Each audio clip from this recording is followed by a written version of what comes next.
That's it.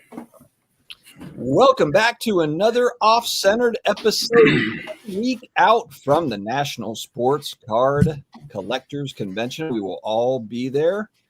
We've got guests on tonight, one of them being not very controversial and one being a little bit controversial, Geoff Wilson. So we will see how that goes. I'm sure the chat will be a little fiery. And we will let Geoff talk, and we'll ask him some tough questions while we're at it, especially Neo. Neo had like a very long list of difficult questions for him to answer. And I was like, are you sure? And he's like, okay, whatever. So we're just going to roll with it. Guys, how we doing? I did. Good. Good. Neo looking at the second screen. Neo's still watching regular season Cavs highlights from last season. I'm breaking down last season. He's watching tape. Always studying, that guy. Always studying. Right. All right. We have a guest that's going to come on soon. Oh, speak of the devil. I was going to say he should be back there. And he appears. Matt from Ludix. What's going on, man? What's going on, gentlemen? How are we? Good. How you doing? Doing good. Where are you? Are you in a log cabin somewhere? I'm relegated to the basement. The rest of my family's taking over everything else. So looks like Friday the 13th down there. That's Paul's basement. How are we doing, man? Talk to us. Neo had mentioned, I know that you were going to come on and talk national stuff. I'm fired up to see you. Yeah, it's going to be a good time. I was actually at the venue today. Our guys at the venue, like, we reached out to them last week. I'm like, hey, what's a good day to get to our stuff? Because, we had the VIP lounge upstairs. So he's like, oh yeah, come Wednesday and drop your stuff off. I'm like, Wednesday the week before? Like, oh yeah. I'm like, okay, so yeah, I was there. There's our booth is already 90% built out. The floor is just starting to take shape. It's go time. Awesome. Is it usually done early before the event? Like at 23 National, I would say we were this finished like Tuesday night, the night before. Like they're like a full week ahead of schedule. And I will tell you that those new air conditioning units that we talked about, they're kicking in. The guys from Aramark, the catering place, like the facility, food and beverage, were wearing pullovers. They needed a light sweater. So there's about to be 200,000 sweaty Neos there in a week, and it's going to put all the pressure on those things, man. They're going to be running hard. Good news is it was 98 and humid today, but it looks like the extended forecast is like low 80s, like perfect weather. So should be good. I looked yesterday. Roll-up doors up or down?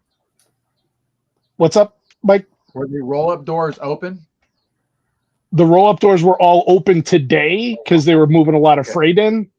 But like that was the thing. Like the 23 National, the roll-up doors were open until like 2 p.m. the day of the show. Like it was 98 and humid out. Like there was nothing you could do to cool it off. Yeah, you could have tripled the air conditioning units and it wouldn't have caught up that day. But that was circumstance. Now, like there was no show on the main floor most of this week, so they've been like all the tables are in place. Like the floor is taped. It's ready. It's exciting. Very cool. How does it compare to last year Cleveland, but going back a couple of years, I guess, to the last Chicago show? Do you get the feeling like it's bigger and badder, or is it kind of like the same deal? Like what we in 23, it took up the whole bottom floor completely. And this year it's doing that plus the 75 tables upstairs, plus like the area where the VIP lounge / trade nights are, that was all like back corporate offices and stuff, like, their back rooms in 23. This year, that's the 3 official trade nights, the VIP lounge experience during the day. Like it's a complete entertainment zone now compared to, 23. So like it's still got room to grow with that facility a little bit too. Like that hall upstairs is not fully utilized yet. So like it's They didn't want to like bite off too much this year and just kind of build it steadily, and it looks like that's working. Very cool. Neo, I know you've got 7 questions that you're ready to go with. Hit us with it.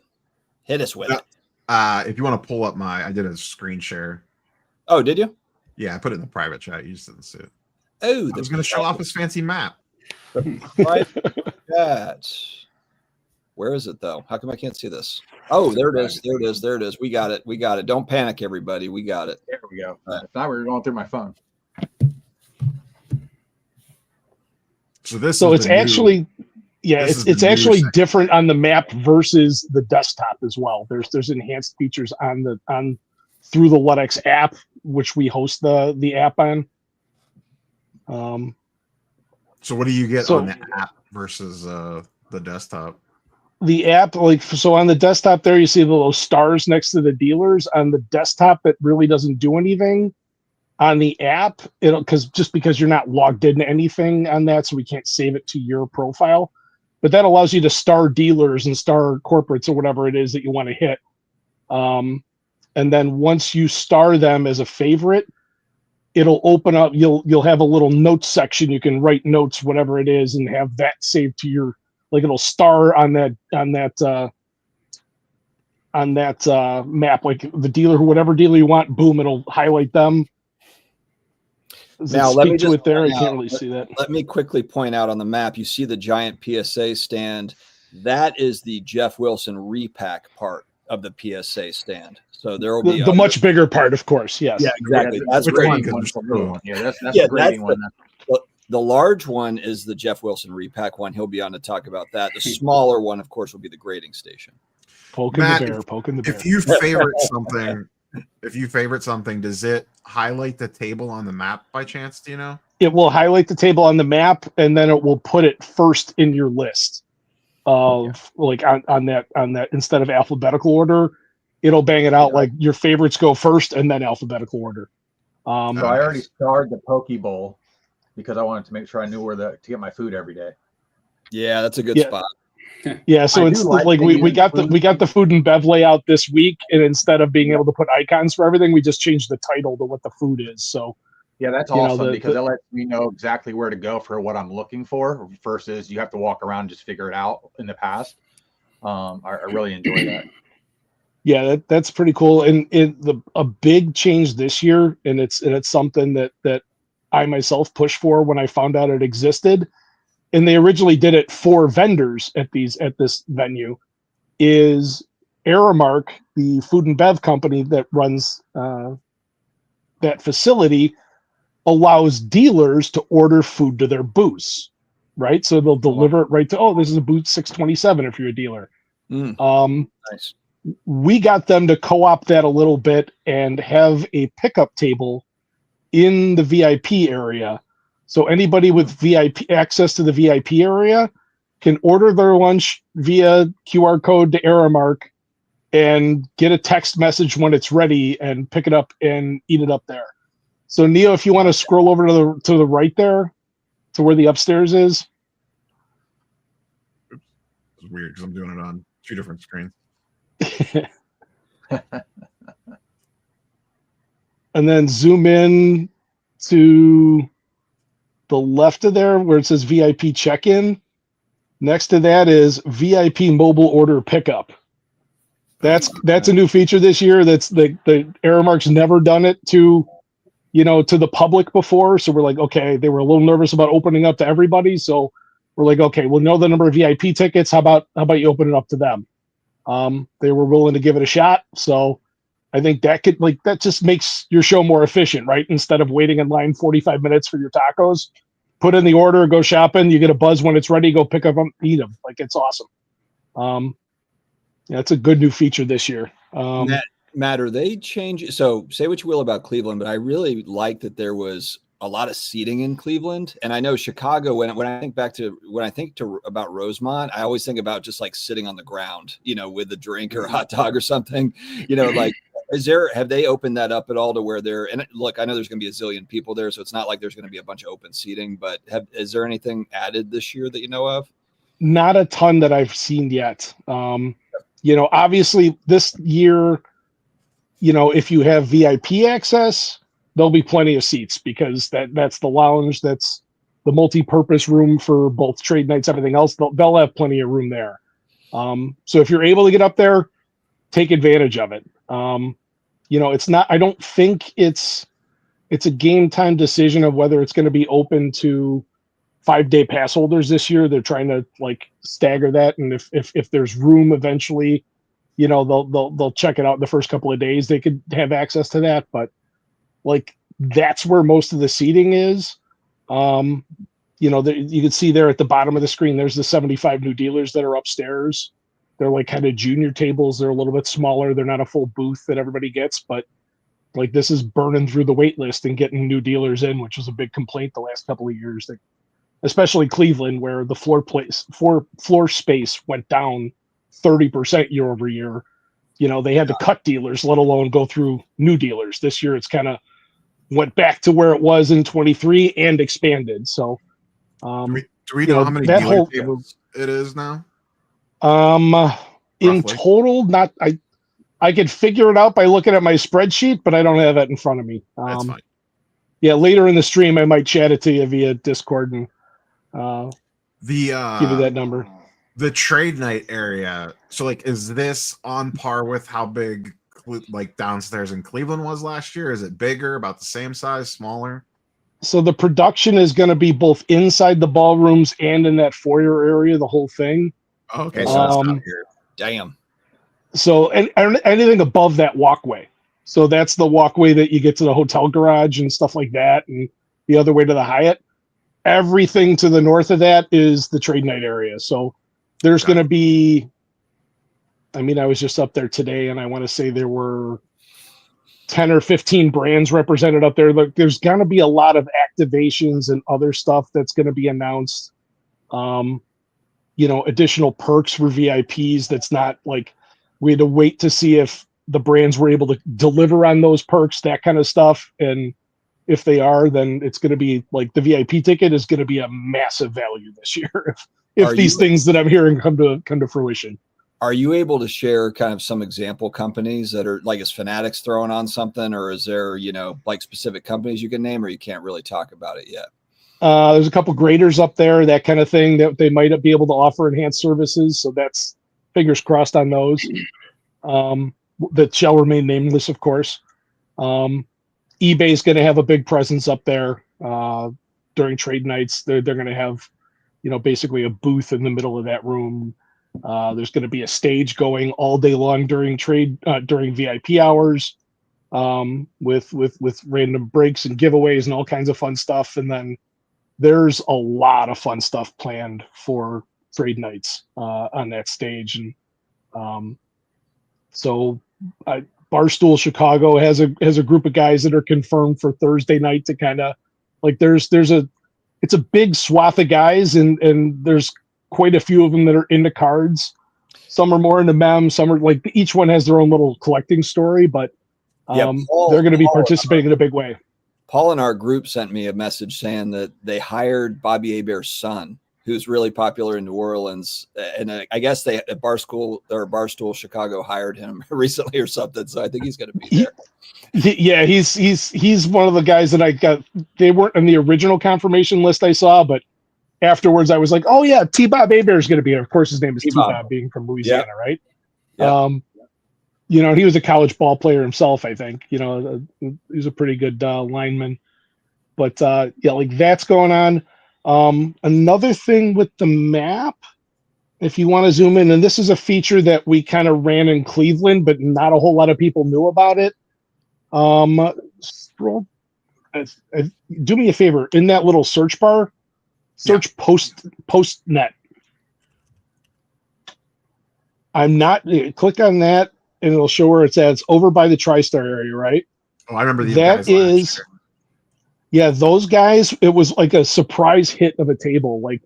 We worked it out, and that venue used to have a FedEx office on the facility, and then it didn't, right? So when they booked it, it had a FedEx shipping center, and then it didn't. We're like, you know what? We're dealing with guys who are trying to buy framed jerseys and all kinds of stuff. that I'll have to get in an Uber and take it to the UPS store. Like, let's let people pack stuff, ship stuff right from the show floor. And they didn't do any marketing at all. They just trickled it out there. They go a last minute edition. And by Sunday, they had 30 deep in their line the whole time. Like, they were bringing in like seasonal hires for the weekend, right? That worked there 3 years ago and paying them double to show up. So that's a huge feature for a show that I think the National's the only one to really do that, where there's literally a vendor booth where it's insured shipping right from the floor. I don't have to bring a box. They have all the boxes, all the SKUs, ready to pack stuff up and protect it and ship it from the floor. They're great people, awesome to work with. On the map, if you want to click on the event schedule above the thing there. Oh, on the left, Neo. On the left, yeah, right next to the home screen there. Yeah. That's new this year, integrated. First event, it's not really an event. It's ongoing all the way through. I don't know if you guys have looked into it. They have an awesome charity raffle this year. Yeah. $25 a ticket. And first prize is an SGC5 Mickey Mantle, 51 Bowman Mantle, like a $30,000 card. Second place is a PSA 9 Jordan, 86 MJ. Then a great piece of original artwork from Murray Henderson, like another $10,000-$12,000 piece. $25 a ticket. It's going to be all the way through the National. I think they pick it August 5th, I believe, but the ticket sales go through then. It's awesome.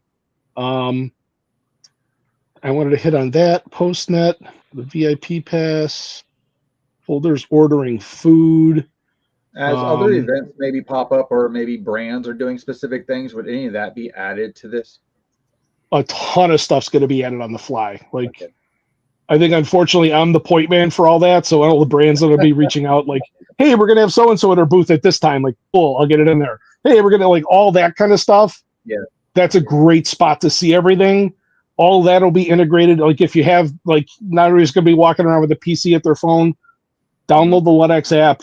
The National Hub is right above the fold on the main homepage.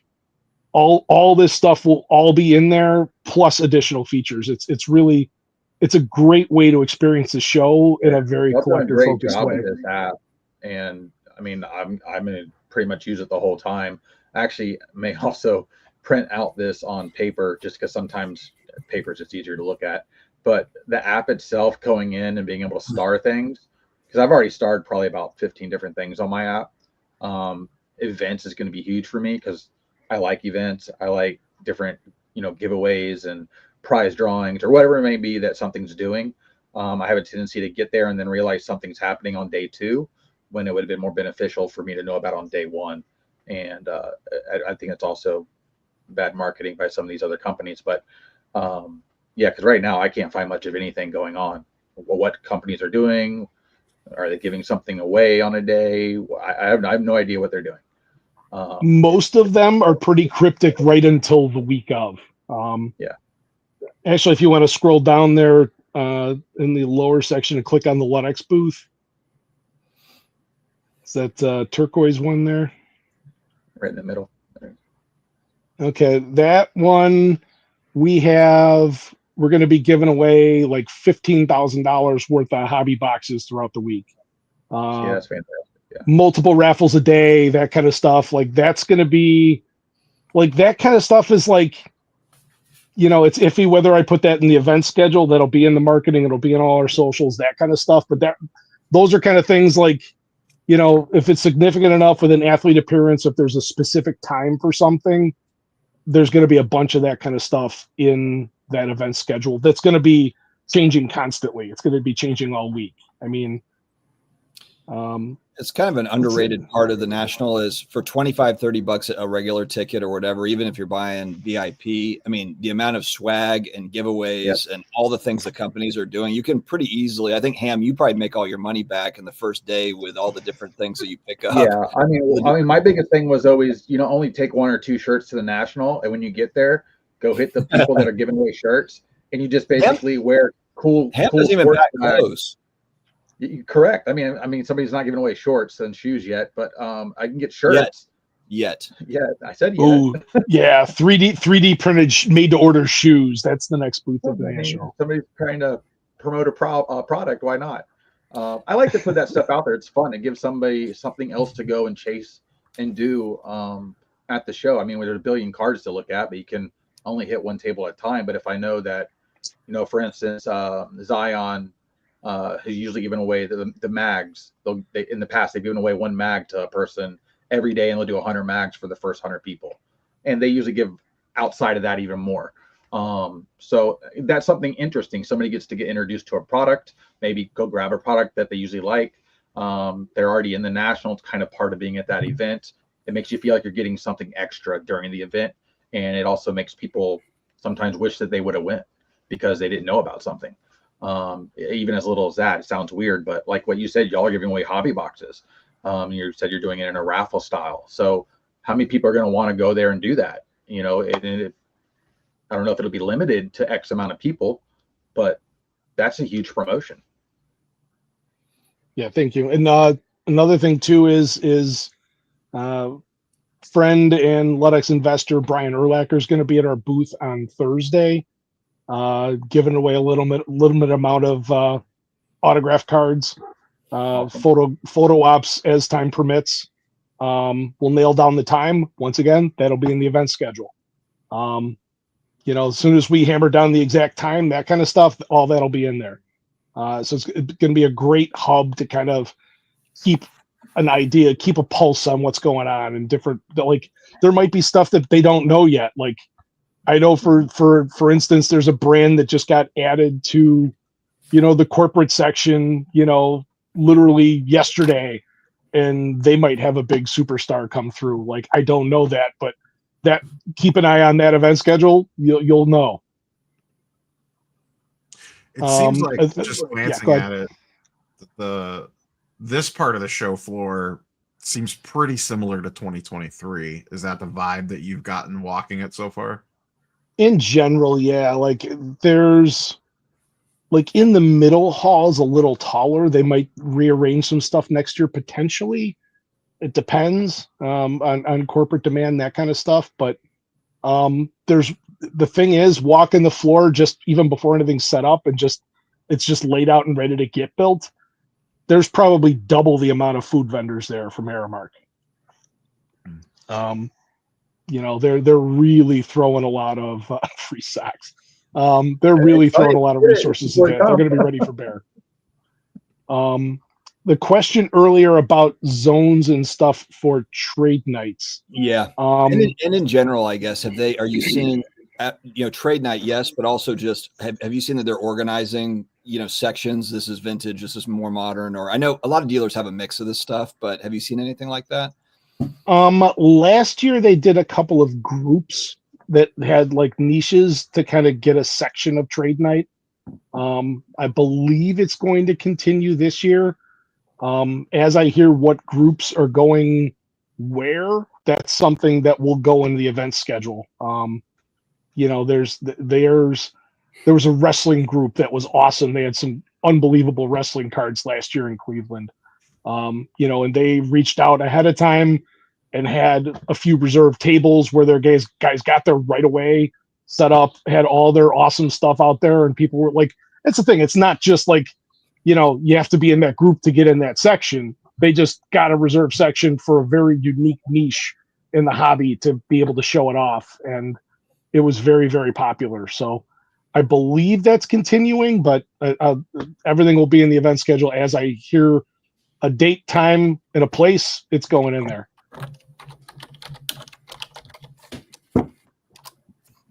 Yeah, this map is clutch. Yeah. Yeah, everybody. Are there any improvements to the map that you're already looking for in future events? Sorry. Different events other than the National? Yeah, or the National itself. When I get there, I'll give you a couple things that I would potentially like to see if it's possible, which would be cool to do, but it'd take a little bit more work.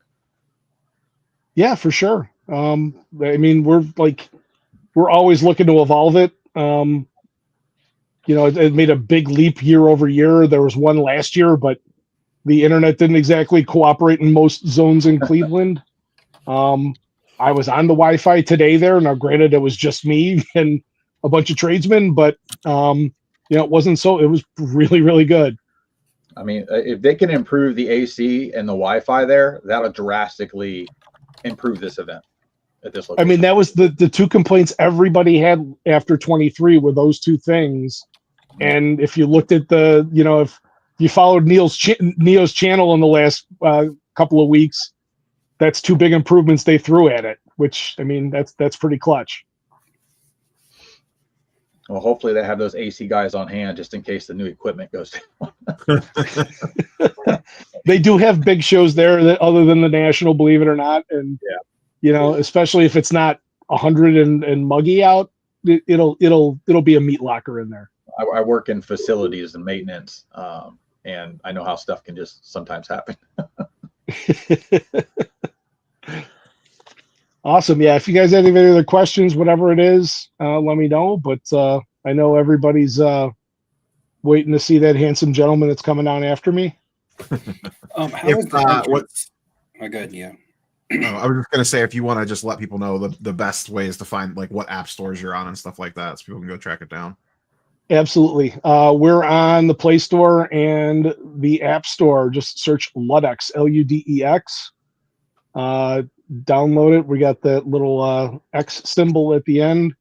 And it's a free app to download. There's a free version that lets you scan cards. We're an identification, pricing, collection management app. We connect to eBay to help you sell your cards. It's like a seamless integration. You can sell cards in 20 seconds once you have them in the platform, which takes a couple of seconds. So, and we have that big national hub, and all this stuff is in there plus more. Steve, what were you going to say? Oh, there is a good question by, looks like Dini's cards and comics, something like that. But I wanted to ask about the trade night entrance. Is the space going to be big enough to hold, or do you think it'll get to the point to where you have to wait to get in when people leave? Because I know in the past, the size or the amount of people wanting to get into the trade nights has often been cut off at a certain amount. And I didn't know if there was an early entry or anything like that. There's not an early entry. I believe the VIP room itself does get cleared. The fire marshal makes you clear it out and start with a fresh count. So, if you're a VIP, you can't do a cheat code and just just hang out in the lounge. Oops, look, it's trade night now. Right. That kind of thing. Now, the good news is here versus Cleveland, right? Here, it's the ballroom and the whole surrounding thing is all set up with rounds and everything else. So there will be tables inside and out. So it's a bigger area with more people. And then the escalator down right there goes to that whole area where, I don't know if you guys ever waited in a VIP line before, but there's fountains and stuff like that. The building can stage way, way, way more people at any given time. So I would say about double Cleveland. Where everybody in Cleveland, if you weren't in, you were waiting outside with that venue. So it wasn't ideal, but there was no other way to do it. So will it hit capacity? I believe so. What is that capacity? I don't think that's been determined yet, but it's going to be a big number. Cool. Okay. I mean, the good thing is people there are people that kind of chill and go eat dinner and come back because it starts. It starts at 6 p.m. The show ends at 6 p.m. It's a quick turn time. Will there be people waiting at 4:30 out there? Yes, of course there will be. Sprint to get a good table, but it's going to be a great event. There's going to be a ton more brand activations and giveaways up there. Yeah, if they're going to be doing giveaways and stuff up there, people will get in line. Yes, sir. Yeah, exactly. That's the thing. It's more giveaways, more interactions, more entertainment for sure. Also, potentially celebrities kind of hanging out in and around the space as well. Yeah, that's what I was asking, Matt. Oh, go ahead, Steve. I was just going to ask, is there going to be some sort of limitation on how much space someone can take up? Because I know in past nationals and past trade nights, someone will come in and take up an entire table with their entire inventory, and then there's nowhere else for anyone. Like, you could have a seat, but there's no table space because one person tends to take up 3-4 spots with their inventory. I'm not sure if that's something that you can police or if something that's a rule. For me in the past, and I'm not trying to sound like a crab or anything, it's just that's one of the things that's made for a miserable trade night experience for me, just because space is always limited, seats are always limited, and then you see where one person is sometimes taking up the space of 8 people. I'm in your camp quite a bit on that one. I don't know if we'll have the security like presence to police down to that level just yet. I think, there might be some signage or some verbiage or whatever it is, and like I know the key, in my eyes, it's people pay for one ticket. You didn't pay for a table. Right. You know what I mean? It's like, even if it's a VIP ticket, even if it's a trade night, you have one seat there. You don't get 40 square feet of frontage there. That's a pet peeve of mine as well. I don't know if it'll be able to police it at that scale.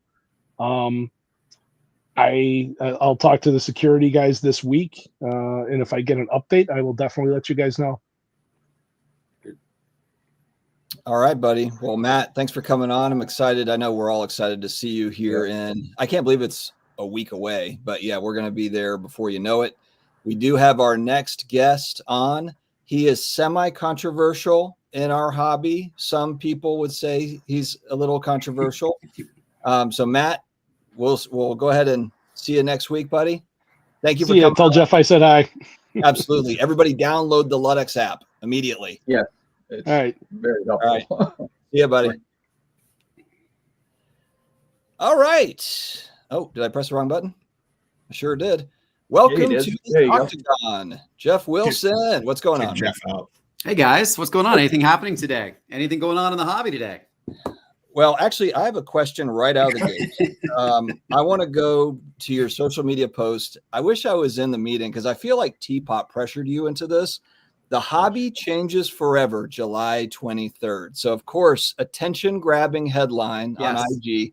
I want to know, were you guys in a room and you were like, let's go hard on these announcements? Or was Teapot like, hey, we're not going hard enough. We need more. It was actually me. I'll take full credit or blame, which most of the chat will blame for that. I feel this is a really big deal, and I think there's a lot of people who obviously have very strong opinions, a lot of negative opinions towards repacks in general. I completely get it. I don't really share those opinions because, in my opinion, I don't see why it's any different to open up a box of Topps Chrome on release day today versus opening up a repack product. I think it's a similar type of philosophy. You're opening something up, you're going to get something inside, but you don't have any idea what it is. But the big difference between, up until now has been that we tend to trust the manufacturers more. Topps has attempted to take steps to get audits, and they've gotten KPMG involved in all of these things. Yet the repackers haven't done any of that. They've taken no steps, or at least a lot of them haven't really taken any steps to necessarily make their products trustworthy. And so, in my opinion, that is a big missing element. And I know a lot of people don't like repacks, and that's fine. But it is a $1 billion business. Billion with a B, $1 billion business, and it needed to be cleaned up. And I feel like this is a step forward. I feel like it's a really big deal. All right, Neo, I feel like you were about to say something. Go ahead, fire it off. Tell Geoff what you were going to say about him before we came on the show. Go ahead. No, I was just going to ask, what you just said, $1 billion industry. And I saw you post that on Twitter and some people were giving you hell about it. And I know, like, you could look at some of those NFT reports for just Courtyard and assuming that they're remotely accurate, it shows that they're doing 50 million by themselves, and they're not like that big of a repacker in the grand scheme of things. I know that they market a ton, but I think Arena Clubs probably has more sales than them, let alone what the physical breakers are doing. I heard at one point that Backyard. Well, I mean, I don't know any intricacies of Backyard Breaks business, but I'll tell you a couple of things that I've heard. One is that I don't know if they're still doing this rate, but they were at one point doing over $100 million a year in revenue from breaks. And the second thing that I've heard is now over half of their revenue comes from their own Repack products. So if those numbers are accurate, and again, I have not verified them with anyone at Backyard Breaks, but that means that Backyard themselves is doing over 50 million a year in repacks. You've got a lot of other breakers, which are doing 10 million, 20 million plus, a year in repacks. You've got the digital repacks, as you said. We've got documentation on the digital repacks, as you said, that is a $500 million plus, thing. It's huge money. And I think that a lot of people in the comments and a lot of people on social today, they don't participate in it. And that's fine. They don't like it, and that's fine. But they don't necessarily realize or appreciate how big of a business it actually is. Hit Parade is massive. Dave & Adam's Hit Parade, they're putting out products all the time. That's a massive part of Dave & Adam's business. Massive. There are a lot of big repackers out there. It is a big business. And it may not be affecting some of the people today who felt like this wasn't a big deal, but it's affecting a lot of people in the hobby. And a lot of times it's the newer people who are getting into the hobby for the very first time, who don't know anything. They're buying these repacks and they're buying them on streams. And a lot of them are getting screwed over. A lot of them are. Do you feel like the industry at large is becoming too reliant on the repack ecosystem? It just feels like a lot of companies, not necessarily what you're doing, but just in general, like PSA has thrown, besides this, just with like offers and the liquidity stuff that they've added, like they're gearing a lot of their back end businesses towards repacks. Like they have this now. A lot of the breakers are building their businesses around repacks. A lot of companies like Courtyard and Arena Club are building their businesses 1000% around repacks. Do you feel like it's like we've tipped the scale on this to a degree? Like, do you worry that the hobby itself or the sports card ecosystem is just over reliant on this at this point? Yes, I think that's a fair concern. I think it's, yes, I think it's, people are ripping these maybe sometimes too much. I think there's that tendency to it. I think that the reason why it has probably happened is because the price of products from the manufacturers have gone up a lot, and people feel like, they're not getting maybe as good of a deal when they're buying a hobby box from one of the manufacturers as they were 5 years ago. And so people are turning to alternative methods, to open up product. And I think that's part of the reason why repacks have become so popular. Can we back up a little bit, Geoff, where I know you made your announcement, but can you map out quickly kind of how is this going to work with you guys? How is it working with PSA? It's PSA certified. What does that mean exactly? Just for people that might not have caught, IG today or whatever, or our videos. How is it going to work? Yeah, and I'm reading the comments as we go here, which is kind of fun. By the way, I agree, Steve, in the comments, buy singles. Yes, buy singles. Like I don't. Splenda.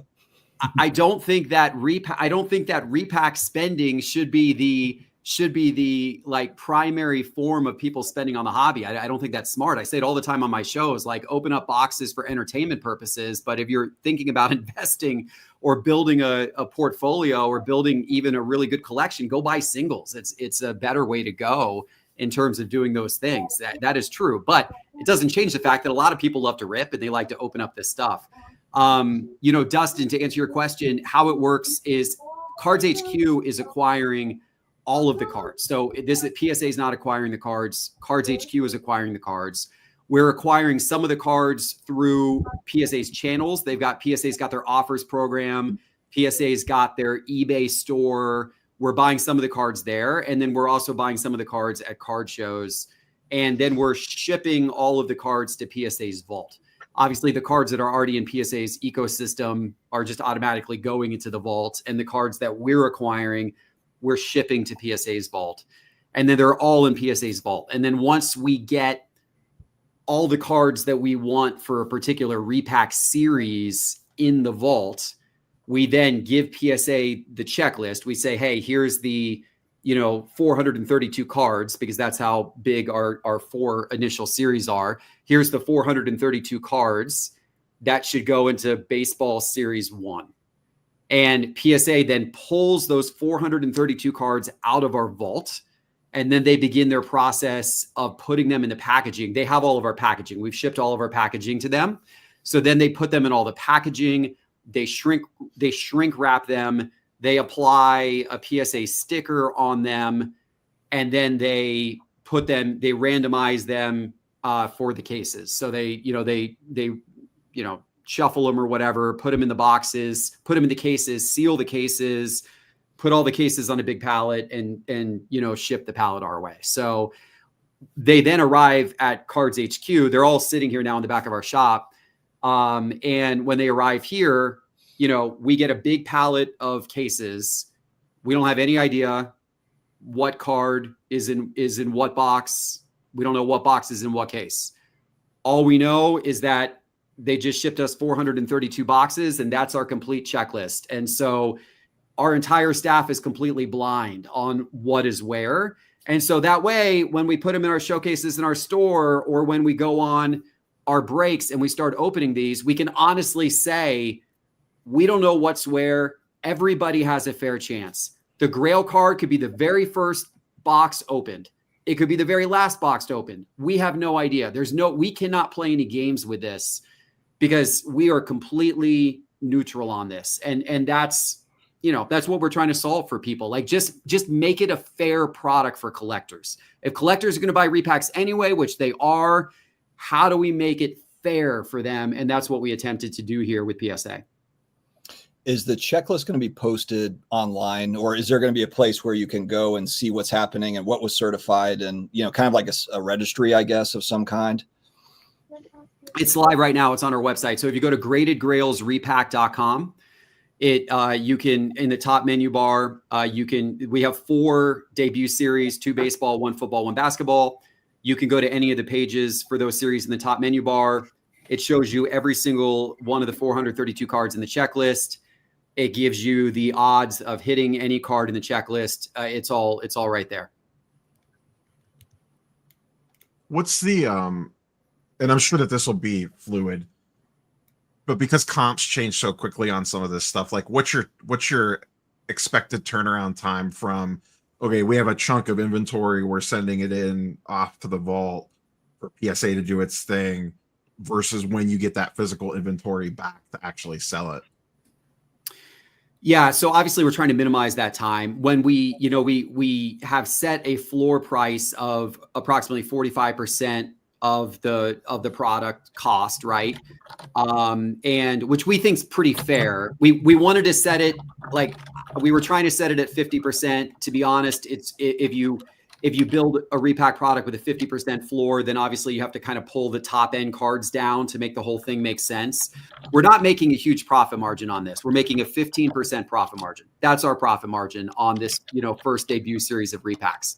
I don't think that's unreasonable. That's less of a good profit margin than what we get when we sell Topps products or, other products, right?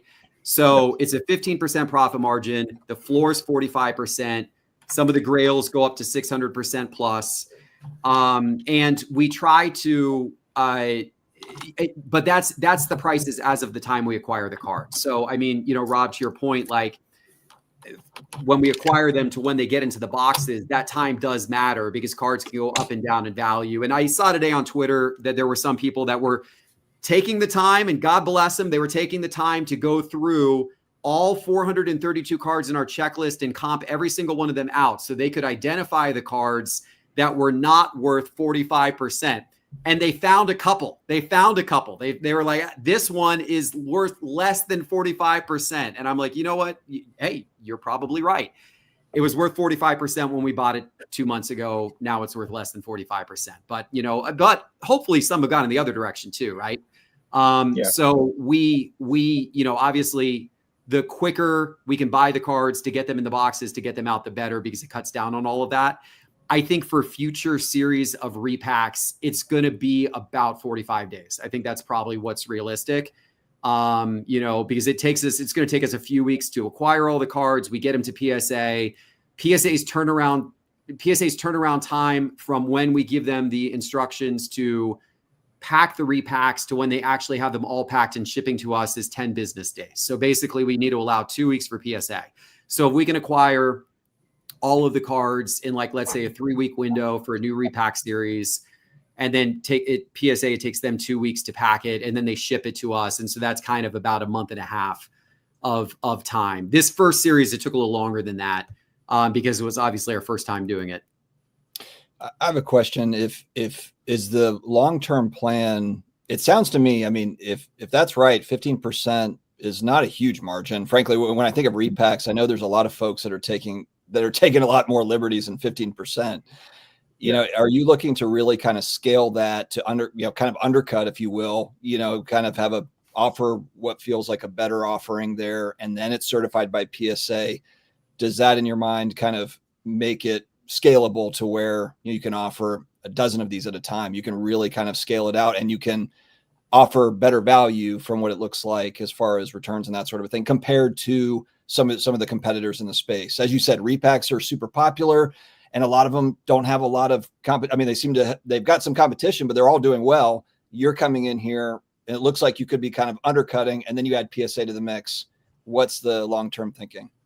Yeah, that's our goal. I'll be quite honest with you. We'd ideally like a little bit more than a 15%, profit margin, but we also are very aware that whenever we announce anything, it's going to be heavily scrutinized. And I said, I predicted that the second we launched this, people were going to be going through the repack checklist and pricing out every card. And that's what they're doing today.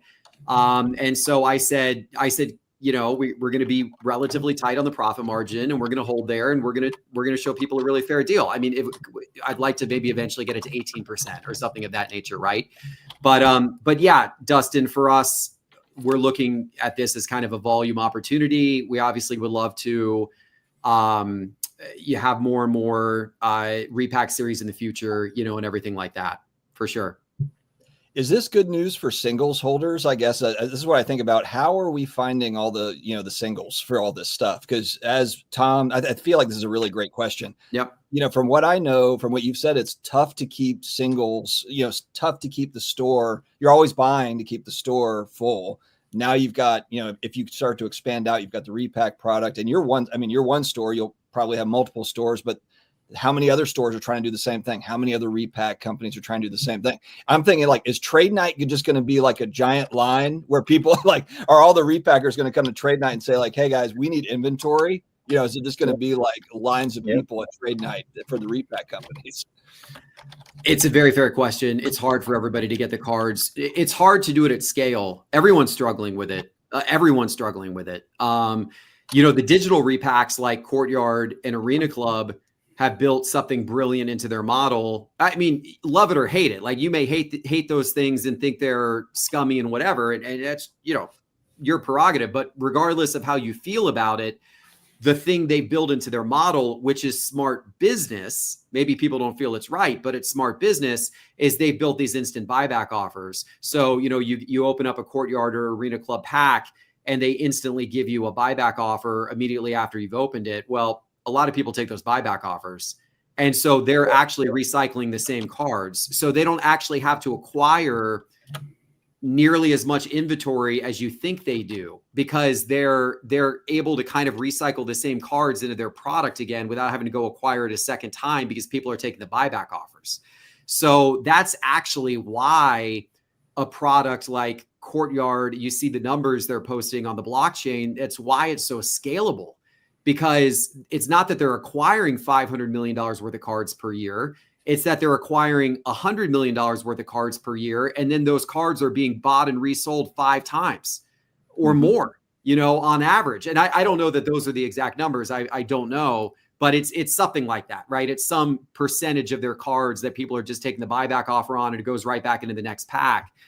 So that's smart. Obviously with physical repacks, there's really no way to do that. So it is a card acquisition challenge, and it's especially a challenge, as you said. Like, yes, we've had trouble keeping enough singles inventory on hand at Cards HQ to keep all of our showcases full. It has been a consistent struggle for us. So, I mean, what it means for us is just more buying. I mean, we've been hiring buyers. We have 13 buyers on staff right now.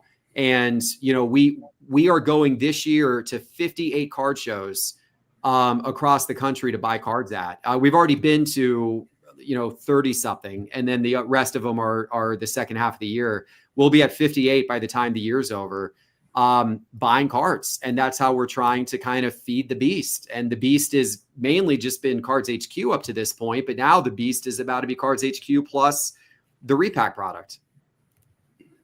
Cam B's question's at 9:43, Dustin. I think that's the one he wants to ask. Find it. Yeah. Okay. I have to go back. There's a zillion comments. I know. They're flying Geoff, by. I know your pack. I believe your pack starting at $2.99. Is that correct? Yeah. Do y'all assume in the future you'll do a lesser valued product? We're going to come out with. We're going to do a Pokemon one next month, and that's going to be $199. I don't know how much less will go because of the fact that obviously PSA is charging us a fee for all of this as well, right? So, so PSA. How do they have the time to do this? Yeah. So, well, I mean, it's a different team working on it completely than works on, grading and all that kind of stuff. Yeah. But since PSA is getting a fee for doing the entire thing, I don't think we're ever going to do like a, $79 repack. We probably won't be able to go down that low with this. Otherwise, if we tried to do that, we'd have to not do the PSA certification because at some point the math there wouldn't make sense, or otherwise the floor would be like $5. Guys, I think we broke our attendance. We're at 436 watchers. I think that might be an all-time high. Oh, that's good. So let's keep it going. Everybody, have your parents, aunts, uncles, everybody sign in to get the numbers up. I had a meeting with my team late this afternoon, and I walked into the meeting, and of course my team's been monitoring all the social comments, all day long on everything, and I've seen a lot of it, and so I walked in the meeting, and my team kind of looked at me concerned, and they were like, how are you doing? Just like real kind of a nice concerned voice, like, how you holding up today? How you doing? And I'm like, guys, engagement is through the roof. It is through the roof. Engagement is through the roof. So there you go. So engage. I'm glad we're getting a lot of audience in here as well. Absolutely. All right. So Cam's question here, are you able to answer this? How do you control which cards have already been pulled? The chaser, the one big card, is sold in a box to a random buyer that opens it at home and hits the hit. That will not be accounted for. Yeah, that's true. And honestly, we have no way of tracking that like in real time because some of the packs will be opened in our break. So we'll see what cards we get out of those. But some of them are going to be sold in our retail store. Some of them are going to be sold on our website. We're selling a lot of them at the National. So yeah, the answer is we won't know that unless people choose to post them online. But that's no different than like any Topps product, right? Like, you have no idea if a certain superfractor has been pulled unless somebody posts about it on social media. So I think it would kind of be the same thing here.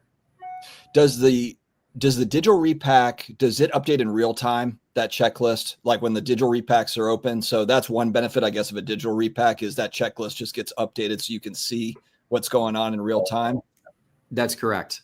Okay, just comparing the two. Okay. Yeah, that's correct. No, that's correct. I mean, digital has got that advantage for sure. I just saw from my team, Ryan is in the chat. We just sold out of our pre-order, so I'm happy with that.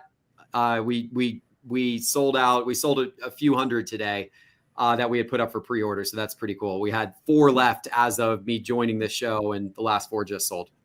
So based on how well this goes for y'all, do y'all ever assume that you would go digital at some point in the future? I don't know. It's not something we're really considering right now. Obviously, I do a good amount of promotion for Arena Club. They're a sponsor, sports card investor. So they've been they've been very supportive of us and good to us. So it's not something that we have wanted to touch right now. I think that they've got good technology. They've done really well in that. So, we see the bigger problem in the physical repack space, and that's why we decided to go that direction. Steve, go ahead. No, I'm good. I forgot what I was going to ask. Neo, nobody does a quality repack of packs of cards that are mixed into a box. Let's say. I mean, there's obviously boxes you can open. No, I'd like to open up a pack that, let's say, it has a pack of 1980 Tops, a pack of 1993 SP for like the Jeter key years. Stuff that if I go to buy a box, it's $10,000 a box. But you break it out and you put the packs everywhere, or even an 86 Jordan pack, or whatever. It's just like it's going to be higher cost to get in. Agreed, but it's kind of going to be fun to open that up, get 2 or 3 packs of something you would never buy a single of because you just don't trust it.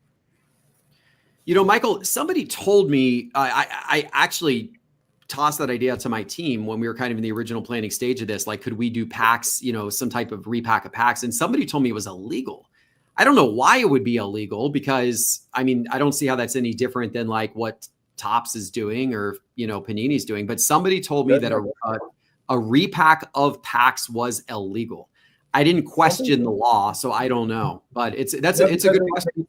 They've sold them at Walmart and Target. Like Fairfield, right. I think does it. So I don't see how that would be illegal. Yeah, maybe it's just you're right. You're right. They do have those kind of mystery ones. You would have to definitely source product that's probably authenticated and sealed, break it that way, and then put it in for people don't think you're being shady and stuff.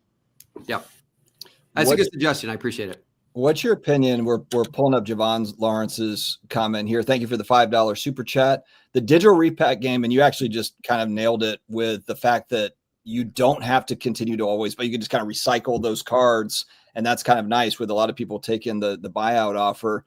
Blez just announced that they're coming out with their own version of digital repacks. And I the writing was on the wall. Once Arena Club and Courtyard had all that success, there's probably going to be a dozen of these companies in the next 6 to 9 months.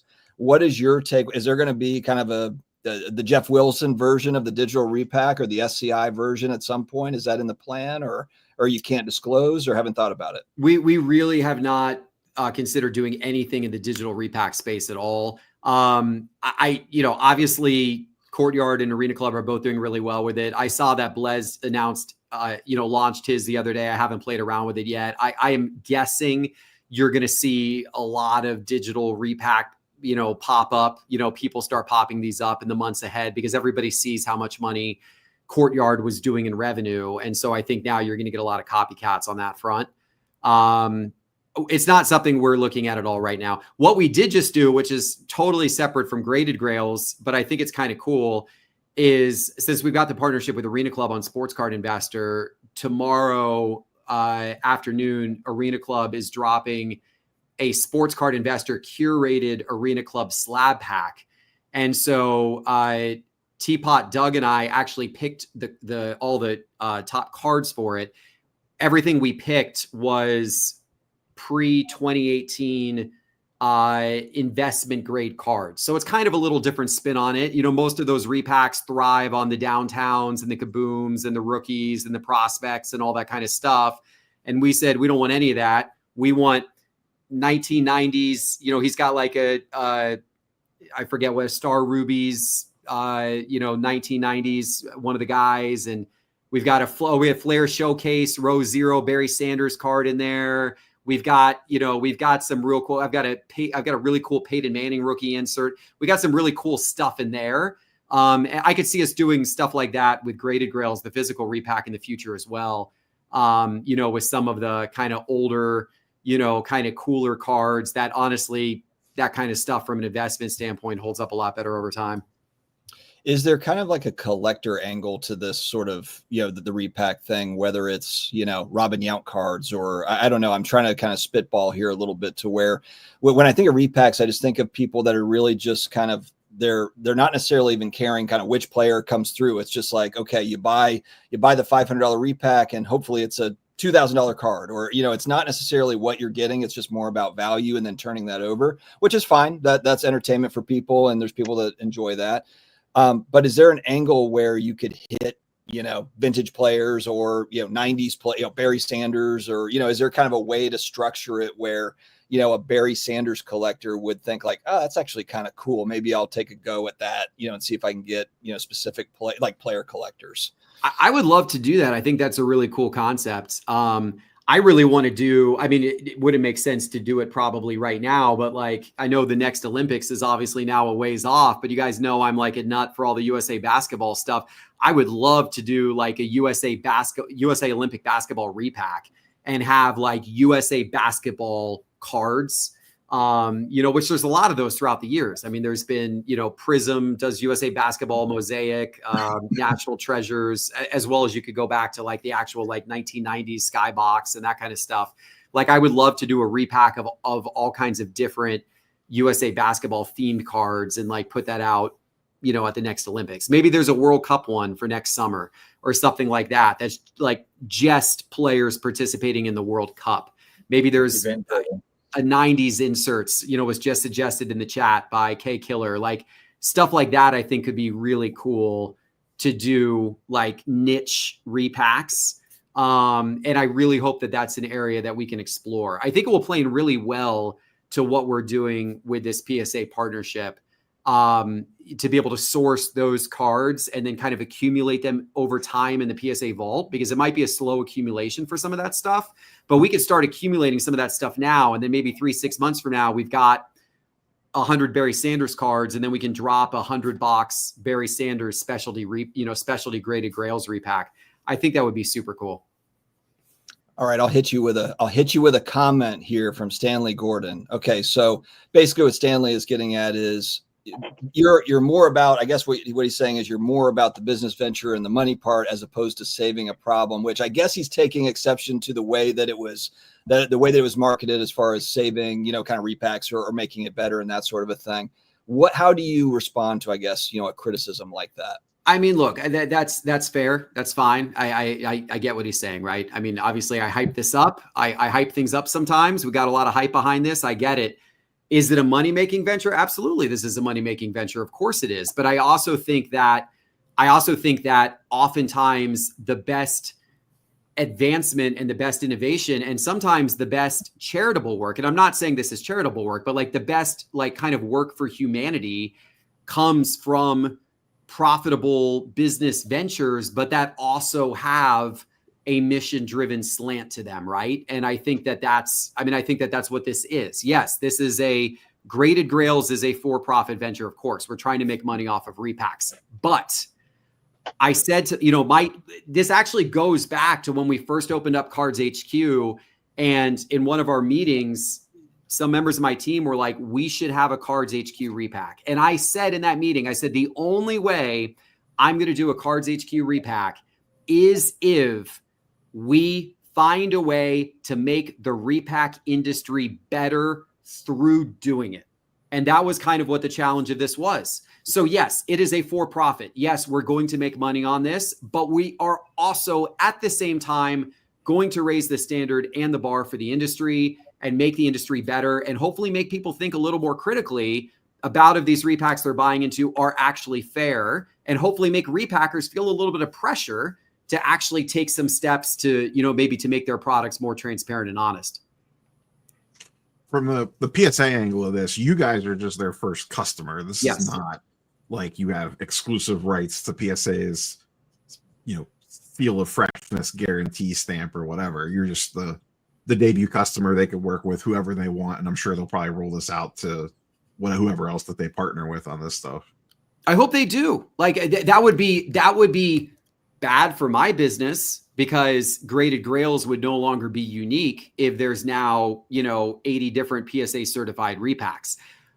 But it would be really good for the repack. You're making the hobby great again. It would be good. All the hobby, not just one piece. That is correct.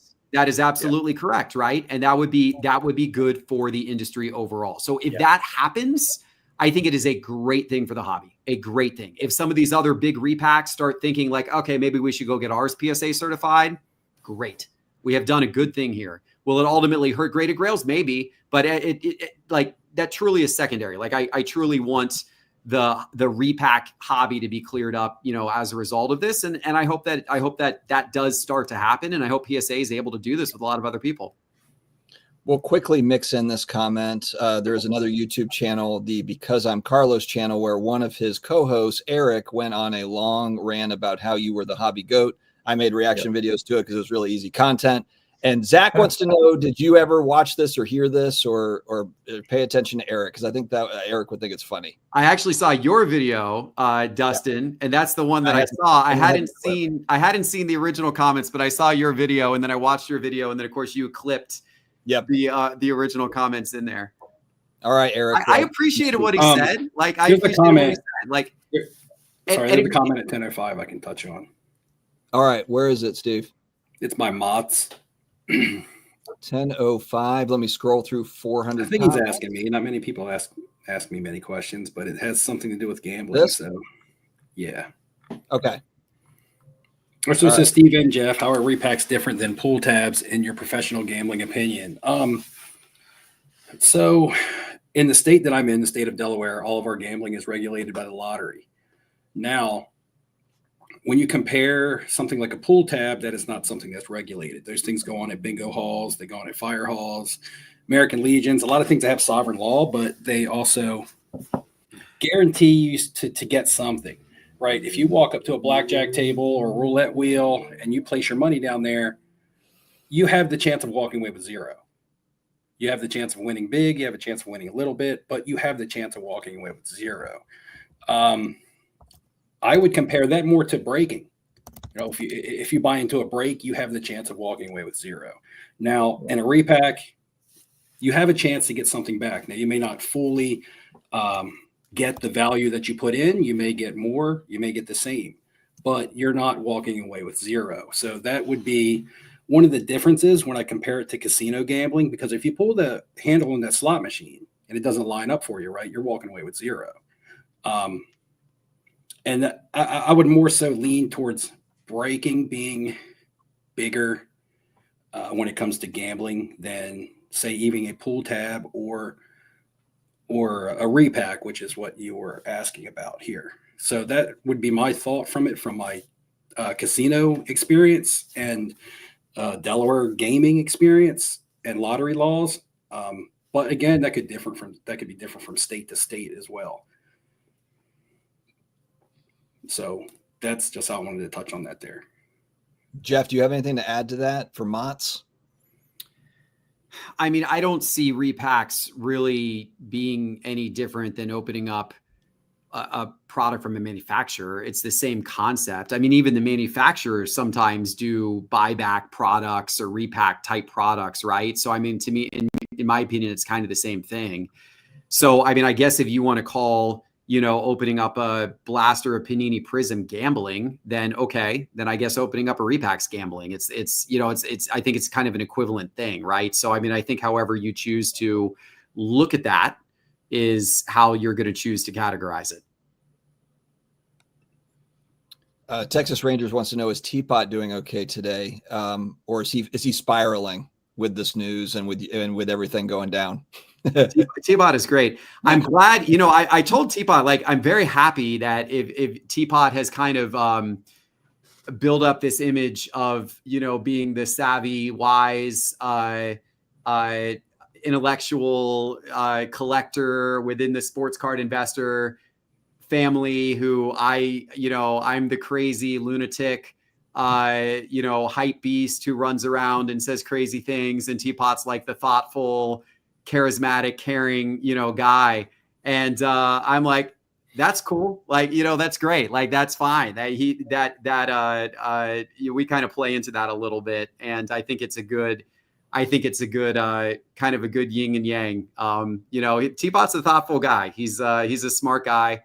Him and I, his thoughts and my thoughts are probably a lot more aligned on things than people would think, but our approach is, I think, a lot different. And so, people see the differences in approaches and then they draw kind of their own, opinions about both of us. Yeah. Well, he looks like the Monopoly guy and he's well-spoken. But the other thing too, what was I going to say about Teapot? I had a good one for Teapot. Neo, go ahead, fire off. You were going to say something. I was just going to say, do you think we got to this? I mean, is it as simple as the manufacturers didn't put out good enough of a product, and that's how we kind of got to this point?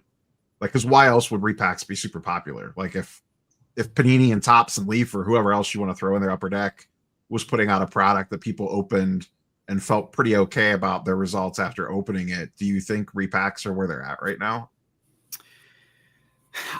I think that's hitting on probably a large part of the reason for the popularity of repacks, but I would say is that the manufacturers who weren't putting out a good enough product that caused that, or was it the secondary market that drove up the price of products that caused that? Like, I don't know that I blame the manufacturers for that. I think that there's a lot of factors that came together. Some people will blame breakers for that, right? Like breakers buying up all this allocation, and then therefore prices get driven up for these products. So, I mean, I think, I don't know. Like, I think Topps and Panini, sure, are there problems with some of the products they put out? Absolutely. Like, it drives me nuts that we've got all these, it seems like every card coming out of Panini now is, never worn in a game event, not associated with any player. Even now in Flawless, that's the case. And I think that that's absolutely ridiculous junk. I don't like that at all. So the manufacturers are not to blame, but I also think that like the secondary market driving prices up and everything like that has caused a lot of that too. I think if prices were actually, back where they were, before things kind of went crazy, then repacks probably would be nowhere near as popular today as they have become. Is it people just hate base cards? And so they're like, you know what, in the repack, it's just a bunch of hits. Now, it might not be a hit that's worth what you paid, but at least like it's a graded card or it's an insert or it's something. Whereas they open a hobby box or something and they've got, they're looking for 2 autographs out of the hobby box and all the rest of it, they're moving aside. Is that part of it? Maybe. I mean, I don't know. It's just maybe. I mean, not every manufacturer product is that way, though. I mean, there's obviously a lot of products that are only 1 pack or a few packs or that kind of thing, where the manufacturers try to take that same approach. But yeah, I mean, base cards are less interesting to people. There's not as many people trying to build sets, anymore. Not as many people trying to collect, I guess, even though I think people I did a video, which obviously also got a lot of, feedback and criticism, where I said a few months ago that I think people overly romanticize how collecting used to be a little bit too, right? Like, I think it's easy to go, oh, collecting was so much more pure in the 90s or the 80s, but, maybe there was a little bit less, hit chasing, a little bit more set building, but there was still, there's still a lot of hit chasing going on too. And a lot of other problems back then, like a lot of fake cards a lot of trim cards that people didn't know any better and were just buying because there was no such thing as grading, right? And then a lot of people getting stuck with cards where they were told it was worth something and it really wasn't, because there was no such thing as liquidity, because there was no online marketplace to sell anything, right? So I don't know, the whole romanticizing collecting back when we were kids, I'm not really sure that that's really fully accurate. All right, boys. Does anybody else have anything for Geoff? I don't want to keep him here all night either. What do we, any other questions around the new product or anything else before we see you next week? No, I don't have anything else right now. I mean, Geoff did a good job of answering most of the questions through the, just, talking through the product and his thoughts and why. And so I appreciate that. I don't get into repacks. Doesn't mean I won't in the future, but I think my biggest thing with a repack is because, again, when a new product comes out, we're chasing a product type and brand. When you're in a repack, everything is scattered across something. So let's say maybe you want 2 cards and the rest of everything else you could care less about. I think that's where the repack, for at least a lot of people, has no allure to. Where like Pokemon's completely different, because that's just a completely different animal in the way it's built. Where sports cards can be very personal to a lot of people, even if it's from a investment, flipping, whatever it is. They want to target what they want to target. that makes it difficult. So like a Michael Jordan repack, I'm sure everybody and their mother would love. But if you do one and it's got Alonzo Mourning, Dikembe Mutombo, and some of these other guys that are lower, great guys, not as desirable for most people to really go into chase, to feel like even if I get this, will I still be at least satisfied? I think that's where repack needs to excel. How do I make the majority of the people satisfied, even if they don't make their money back, but they still get something nice? I think that's where there's value. I think that's amazing feedback. Appreciate the market research there, Michael. That's good stuff. I like that idea a lot. I'm going to take that comment to my team tomorrow. Only charge 10%. Mike, you're going to be in the board. You're going to be all about that whole board meeting. That 60-minute board meeting. 58 minutes is going to be the ham feedback. There you go. Yep.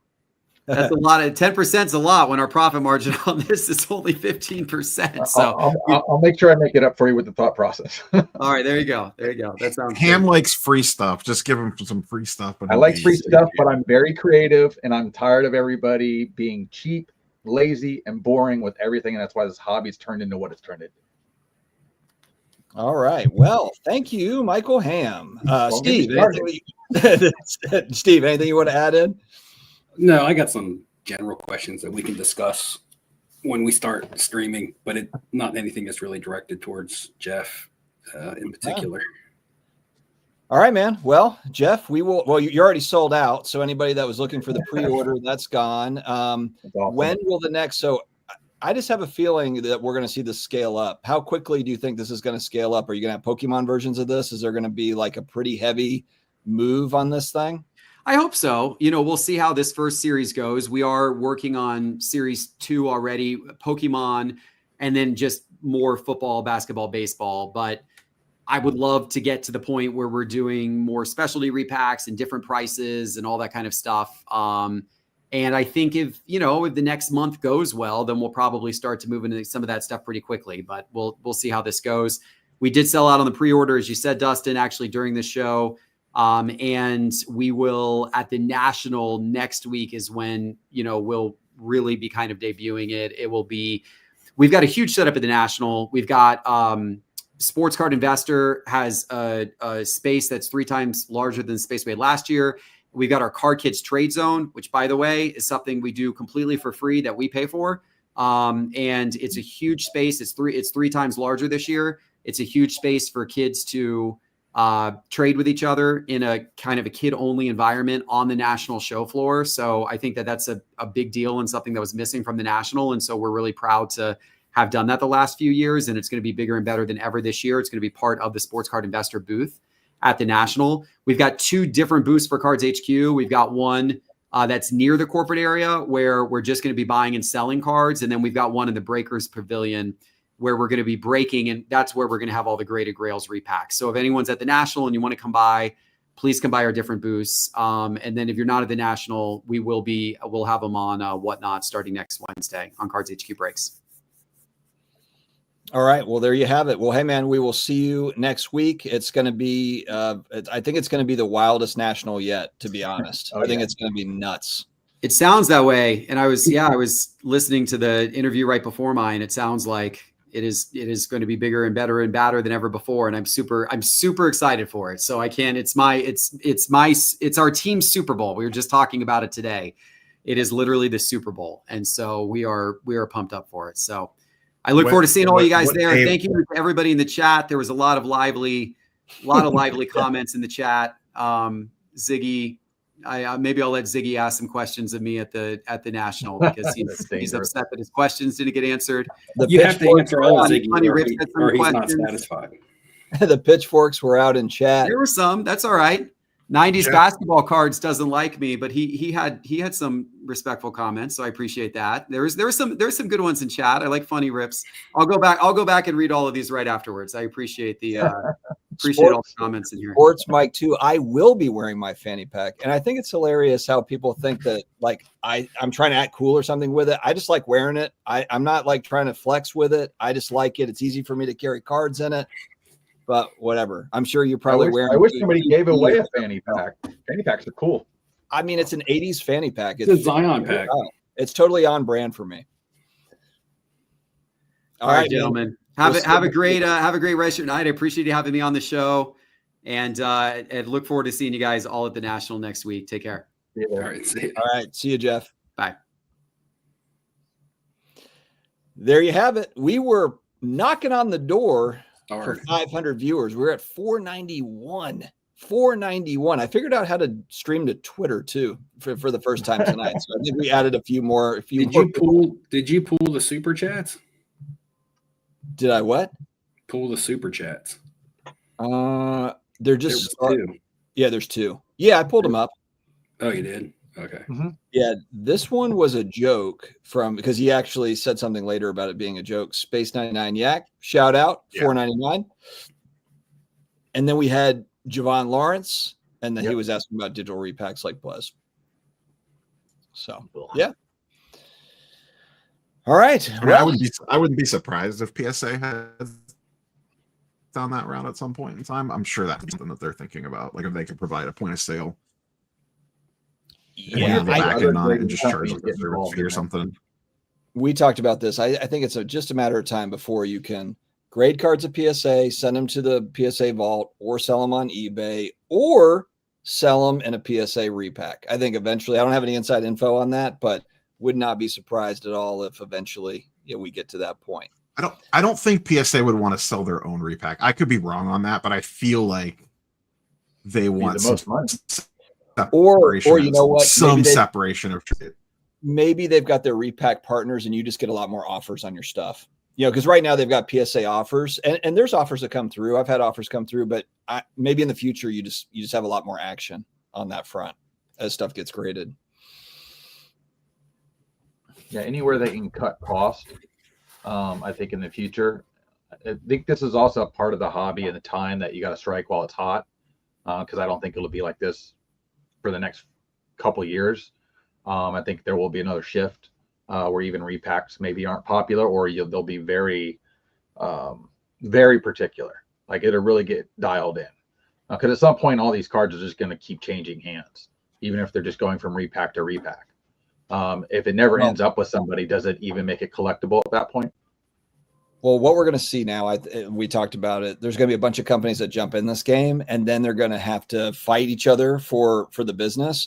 But that'll be the interesting thing to watch. If they're all doing really well, then hell, then that's kind of wild. But eventually, you might be right, Ham, where it's just too much. It's like there's 20 companies doing digital repacks, and everybody just gets kind of worn down. And that's not even including it's not even including breaking and physical repacks. Yeah, and there's tons of valuable cards, but how many valuable cards are there worth that people would really chase in a repack? That's really what it would come down to. I've gotten some good offers, Stadium. I've gotten some good offers. Some of them are just okay, but I've gotten some good offers through the PSA vault. Well, we see it at shows. There's people that literally still go to every one of my shows and other shows. They only buy. They don't even have cards on the table. They just buy. Wrap it up in a couple of rubber bands, put a sticky note on it, and they throw it in a box. They're not selling anything. They're literally just buy a table to buy. Yeah, Michael Stone, I've never negotiated with GameStop. Last time I picked up my bulk order from them, they asked me, they said, hey, can we look at your cards and see if we can make you an offer on them? And I was like, no, thanks. I want to take them home. So I never even showed them my cards. So I don't know what percent or even what they buy. Yeah. Say hello to Shelby real quick, Shelby and her family are actually going to the National, and I will be meeting them for the first time. Oh, nice. Shout out to Shelby. Shout out. So Paul from our group chat is in the building. At some point, enough of these guys buying repacks are going to start player team or set collecting. So Paul thinks that they end up moving over to being collectors. Nope. Maybe some of them, Paul, but maybe not. They might just. Big collectors are only going to chase the Grail cards, the true Grails, because those are the ones that most of their investor friends are going to tell them they have to have, because that's the stuff they want. You go to look at these people that have endless amounts of money, and they show you their vault room, and then they show you their 52 mantle and their Superman #1 and their Spider-Man #1 and their Fantastic Four and a 9, and it's like, these guys only chase that thing, and those are why they're so expensive, because the whales got in. For a long time, the true whales weren't in the hobby. So the stuff didn't get pushed as hard. Now that they became an investment thing, when everything was being fractionalized, then it became, I want full ownership, so I'll pay more. And that's what really drove the prices for everything. And that's where we're at, kind of on that residual. Well, I don't think any of us here buy repacks, right? We all have probably more of a skeptical, negative view towards them. I mean, I don't buy them, but my thing is I'm not going to tell somebody else not to, because if that's the way that somebody enjoys the hobby, then who am I to tell them how they can enjoy their hobby and how to spend their money? I mean, I could advise against it, but I would never be like, hey, don't buy repacks, they're terrible, because that would be like them telling me don't buy pop culture cards, they're terrible, right? But that's what I like. So, it's not for me to police the hobby or tell people how they should or shouldn't spend their money. I can give my opinion, and that's about it. Well, yeah, that's what it is. Like, if we make a video about it, it's not that I'm saying like, don't I'm in control of your money. It's just that I'm just saying I think it's dumb or whatever. Like, it's just an opinion. It's just one guy's opinion. Yeah, I think but it's a huge evolving. part of the ecosystem, like we talked about, because that was the one question that I really that I wanted to ask, but Neo hit it before I got a chance to. I just kind of was curious as to maybe how much liquidity do you think repacks prop up how much liquidity in the hobby right now? If repacks were gone, how much liquidity do you think we would lose? And a lot of the stuff gets recycled back into the ecosystem, like we were just talking about. I do think some of the cards would eventually find a collector, because typically they're going to be autograph cards.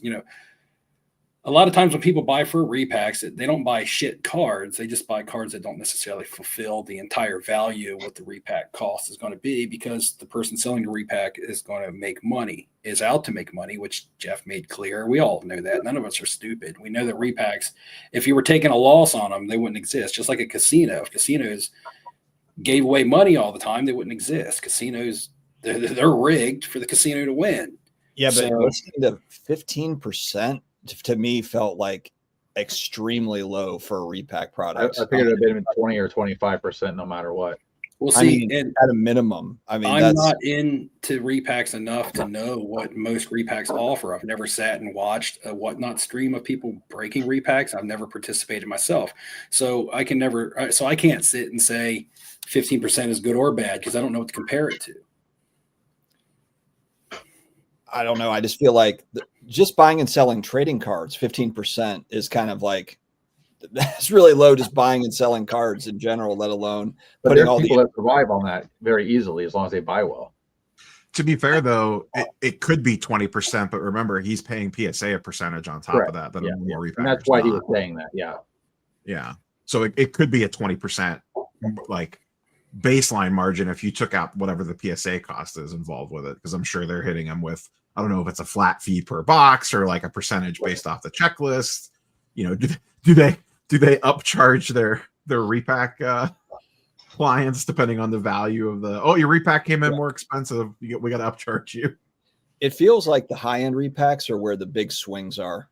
That's where, and granted, I haven't seen the books for these companies, so I don't know. Like, I haven't seen the accounting, so I can't say that I know for sure. But when you look at the buy-ins on some of the high end stuff, and you look at and granted, some of them have huge chase cards, but the higher the risk, I'm sure the higher the margin is. For those. If you ever get bored, go try and find one of these repacks that pop up on Whatnot or wherever, or Fanatics Live, wherever it may be, that are $2,000 buy-ins.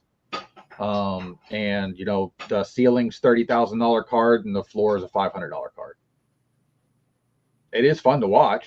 I'm not trying to do that, but I don't have that type of money to throw around. If I was a multi-hundred millionaire, would I probably just do it for fun? Sure, why not? I got money, I don't care. I'm willing to let it burn, because I don't care. And yes, there's a bunch of people that have that type of money. They don't care. We just don't play in that field, but we like to just think that it's regular people doing this. I think the regular person is getting beat up over breaks. No, I agree. I think it's whales. I think it's not that different from the casino, Steve. I mean, where you've got certain guys coming in, the whales come in, they spend, how much of casino business, and again, you don't have to share like all actual numbers, but how much of the overall casino business are the whales coming in, like the top 10, 15% of people with huge, money? or is it a lot of regular, folks coming in? Regular. Majority of casino drop.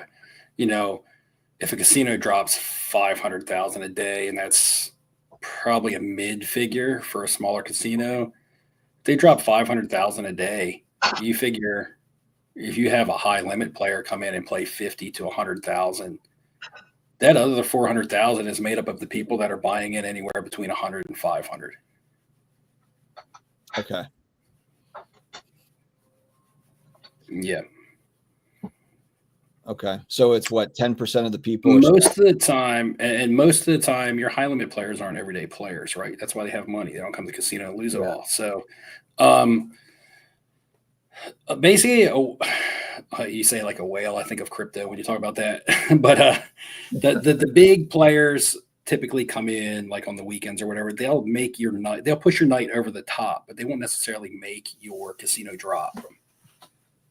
Okay. Do you think it's different in this world? Do you think that there's more regular folks that are buying $500,000, repacks on payday, on Friday, Saturday night or whatever? Or do you think that there are, folks kind of like people buying singles that come in and spend millions of bucks on singles too? Do you think it's different in this world, or you think it's similar where you have a lot of average Joes too that are spending the money? Just on repacks in general, or you mean the hobby as a whole? No, repacks in general. So what prices of repacks are you talking about? Probably more like mid to high end. So maybe not like $100, but $5 and up, or 500 and up, let's say. I think when we talk about the repacks, I think a lot of it has to do with it is actually someone's way of substituting for opening wax. Because if you wanted to buy singles, you'd just go buy singles, right? I like buying singles, like a lot of people in the chat are talking about. Thinking of a card, chasing that card. It's a lot of fun to do with vintage because you're looking for that card that appeals to you when you're buying low grade vintage, right? Because like we've always talked about, that card's got to appeal to you because there's going to be something wrong with it. But I do believe that a lot of the repacking, that adrenaline rush, dopamine that people get from opening something, the gamble. I mean, gambling is an addiction. It is an addiction. We have a hotline for it at the casino. It spikes dopamine. It makes people get an adrenaline rush. A lot of people that gamble in the casino, in fact, don't play to win money. They play for the hype. They play for that feeling of, I might win, I might lose. As hard as that might be for some people to understand, someone who's been in the business as long as I have, I've seen it. And it's their form of entertainment to some.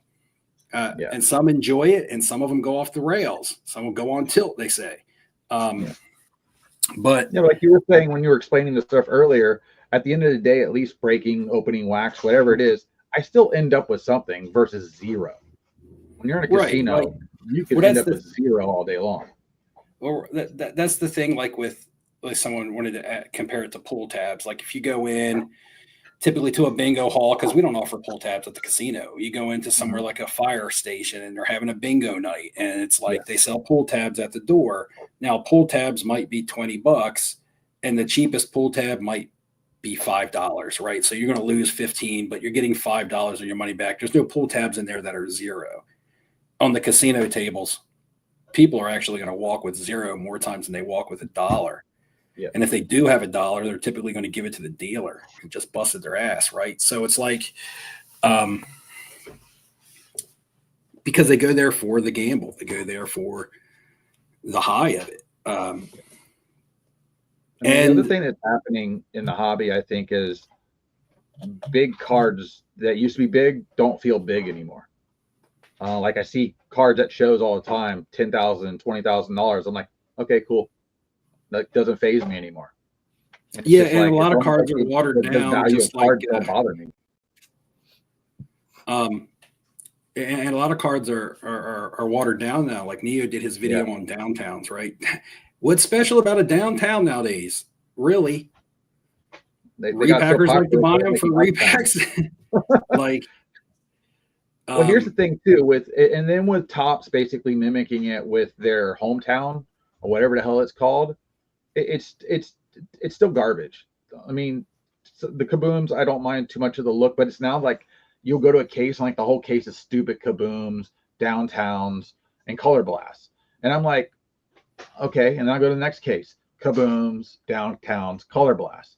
Okay. They're just like, waiting for the repacker to come by and buy them out. I know, but the thing is now these guys at these shows won't even come off 100% of recent comp. I mean, why would they when a repacker is going to give them 100%? That's what I mean. There's a divide going on between certain people at shows now, because there's a lot of time there's guys that'll go to the show, they'll get in before it opens because they're friends with everybody, and they just start going around buying everything. And then of course the consumer comes in and that stuff's gone. And like to touch on what I was talking about earlier, one of the feelings that I kind of have is that the hobby, this isn't for everyone. Because I know some people will be like, I love my cards, I love my singles. So do I. But I believe a lot of the hobby is becoming more about the chase than it is actually about the card. Yeah. It's not even about what's at the end of the road as much as it is about the road that leads you there. Well, think and about then you get to that end of that. Put that on you get to the end. I'm just saying, you get to the end of that road, and what do? You go back to the beginning and you go down that road again. Yeah. And it's kind of like there is nothing at the end that's really going to fulfill you or satisfy you. Yep. And even if you do get a big card, right, you're going to sell it. Yeah. And if you get a big card, you're going to sell it and you're going to start it all over again.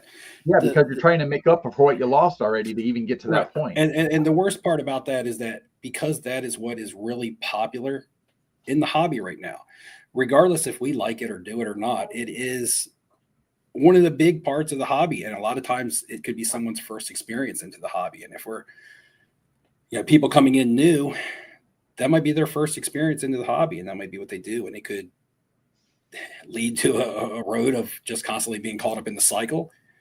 I would like to think that people would still like to buy cards that they want to collect. But then again, I buy and sell cards constantly. So I would be a hypocrite if I wasn't saying I wasn't in the hobby to make money, but I'm also in the hobby to build my collection. And I think anybody in the chat right now, I don't think anybody in the chat right now would turn about collecting with us growing up. That's the thing too. We're used to a different version of the hobby, and this does not mirror evolved into something different. Yeah, it's evolved into something different, and whether we like it or not, that's what it is right now. But I still have my spot in the hobby. That's why I don't let this stuff eat me up. I'm not going to be like, I'm going to quit the hobby because I hate everything that's going on. I just go to my little lane. I stick to it. I'll flip low end cards. I build my collection. I put out a video every now and then. That's what makes me content. Light pouring, and I don't even really pay attention to a whole lot of the other stuff. That's why I didn't have a whole lot of questions to ask tonight. And what Geoff does in his personal life and in his business really isn't my business. I don't sit around. Well, he's an entrepreneur that's also doing something that he also enjoys mixed in with business. He's seeing a spot in the market that they can get into, try and improve something and still make money. And a lot of people don't like that about Geoff, because I don't know why, really. I don't get it. Think about it. If any of us got to do two things in the hobby that are beneficial to us at the same time, why would we want to do it? Like, I like creating. I would love to go create product, create ideas, and try and get something people are going to love and fall in love with. Yes, but I want to sell it for a lot of money, but I want it to be good enough to be worth selling. And I just think the hobby right now doesn't care, because they're literally printing money. It doesn't matter. And we're just not there yet, because somebody hasn't introduced something new and cool enough to make people go, I want that, because nobody else makes something like that. Like, we haven't done that. We haven't re-broke the hobby yet. And I'm waiting for somebody to re-break the hobby again. But it's going to be a product that does it. The upside down repack. We keep on talking about it, but we're not doing it. You're affiliated with PSA. When's your meeting with them to get this thing set up? Maybe it already happened. Oh. The upside down repack tomorrow. What's the coupon code for the upside down repack? That's gonna be my IG post. The hobby will change forever. July 24th. What's the promo code for the upside down repack? Well, it's gonna be my product, so I mean, if you want us to pitch it, like, what's our promo code? Oh, I mean, well, yeah, we pump it. I need an affiliate link. The pre-order is probably going to sell it. I don't know if I need affiliates, but I'll keep you guys posted. Yeah, there's some stuff that all these or at least one of a few of the grading companies could do that could make a lot of extra money for them and another party if they went a specific route with marketing. And I haven't seen anybody do it or attempt it. If PSA is going to do this, is Beckett going to do this too? Is CGC going to do this? That's what I expect. I could barely give you a non-paper order form. You wanted to do something like that. And everybody needs to strike while the iron's hot. I don't think Beckett's smart enough to do that because they haven't been able to figure out their own crap. And they haven't brought me back a giant price guide with all the pictures of every single cardigan in it. So they're not smart enough to do anything right now. And they're in a hole, and they're ran by basically Frankenstein. But there's other companies that could jump the shark if they chose to. I just think they're all scared because it's too easy to make money right now. Ham's throwing heaters tonight, not holding back. So we're heading into the National next week. We really haven't talked about it that much. No, a week from now, we're going to be watching Beavis and Butthead clips. I'll be there Tuesday, so I'll already be there as of yesterday. Be there Tuesday. Yeah. So for me, I just, believe it or not, I just edited this video. But for me, this is the National every year. I feel like for me, I don't know if anybody in the chat wants to agree or to you guys, it almost feels like a hobby reset for me. I feel like my hobby year starts with the National and it ends right before the National is about to start. So I feel like the 2 or so months, I feel like the 2 or so months leading up to the Nationals when I kind of go through my bit of a hobby burnout phase, bit of a hobby lull phase, other than giving away the trip to the National, which we gave away to Brad. I don't know if he's still in the chat, but also that consignment order, you guys know I was sending out a consignment order to try to raise money because I'm trying to raise $1,000 to give away to the National winner to have for spending money like I did last year. That consignment order of PSA 9s that I sent in did $1,300. So I said I would give away half of that, half of what it sold for, not half of what it profited. So $650 in the pot out of my pocket. And now I'm trying to raise the other $350. I did see some questions in the comments about that from like Spurs cards. I did ask people that if they wanted to donate, they could reach out to me on Instagram, and I talked to them about it, but a lot of people really didn't hit me up. It didn't really blow up like it did last year, which is fine. I don't expect people to, especially in this economic time, to donate to the National giveaway. But if you are interested, you can hit me on Instagram, and then I am going to make like there'll be stickers of Daisy made this year, but they're going to be made for the people that donate ahead of time, and then I'll send them out to you. It'll be like a little incentive, like a little thanks for donating with a sticker of the dingus, pretty much. I know that Steve Splenda wanted to also. Spurs cards, I got his second place card. I purchased it. He sent me a card, a Tim Duncan insert, PSA. Okay. And it was purchased. It's on the way. It went to eBay authentication. So Spurs was lighting it up, man. I feel bad, even though he always talks trash to me. So I was like, please God, let Spurs not win so we don't have to battle at the National in person. But now I feel bad, but I did buy him a $300 card. So we're even, we are good to go. Spurs is good. One question that I saw here, and then I moved off of it. Michael Stone, hope to see you at the National, Michael Stone. Any national goals specifically? Let's go around. Neo, what sort of national goals do you have, whether it's card buying or meetups or whatever? I'm still putting my little checklist together of stuff that I want to target, but I have at least 2 cards in mind for sure. I'll probably do a video on it next week sometime. I mean, to me, this is almost more about of a social outing than it is about card. I mean, if I really wanted the cards that I'm looking for, probably 2 out of the 3 of them, I could just go on eBay right now and just buy them. Like, this is just more about, this is as much about the social aspect as it is about going to look at cards. Yeah, I agree with that. But I always look for something that maybe I just don't ever see. Because there are some cards that just never make eBay. They really don't. And I'd like to do a little more digging this year through some value boxes. I do enjoy doing that. It's just sometimes you get so caught up in it, and there's just so much that you can lose track of that. But we all have downtime during some of the days that we can kind of just putt around. I think I want to do that, and then obviously do everything else I usually do with my videos.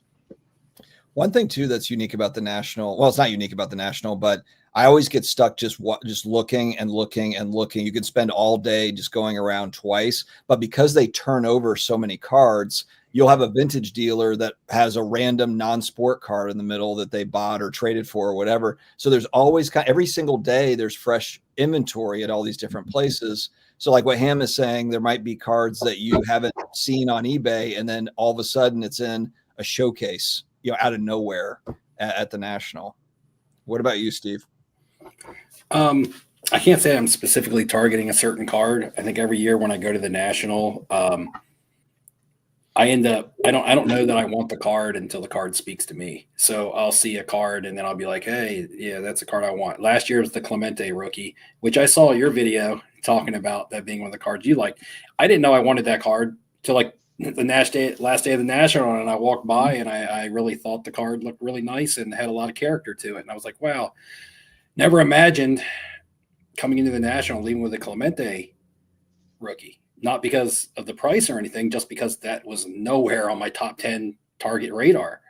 And there's something about buying a card in person versus just picking it off of eBay. Right. There is something there to that. And I would like to find something different. When I bought the Lou Alcindor autograph a couple years ago, that was something that I thought was really cool. It wasn't a card, but it was on a little business card, and it's just something you don't see all the time. If I could find something cool like that, that would be neat. But again, I never know. I will go with a budget, but that doesn't mean I have to spend it. That doesn't mean I'm going to limit myself either if I actually see the card that I want to get or something that really grabs me. Yeah, Michael Stone says a Hank Aaron rookie card. That would be awesome because I have the Mays and the Jackie and the Clemente. So it's like I'd like a nice Babe Ruth card, but it's all about finding that one also. So no, not really any specific things. We got all the tough guys. All the tough guys came to the chat tonight. All of the tough guys came. So that's with the cards. As far as my goals, of course, hanging out, having a good time. We got Filmington's party. Got to present him with the fantasy football ring. He did win the league this year for, that allowed us to continue to do the giveaway. We do the fantasy football league now, which really helps. And so, yeah, usually it's just a Filmington party. This year it's the ring presentation ceremony. and that's Friday night, right? That's Friday at Lowe's. And then we have Friday lunch and then Friday dinner.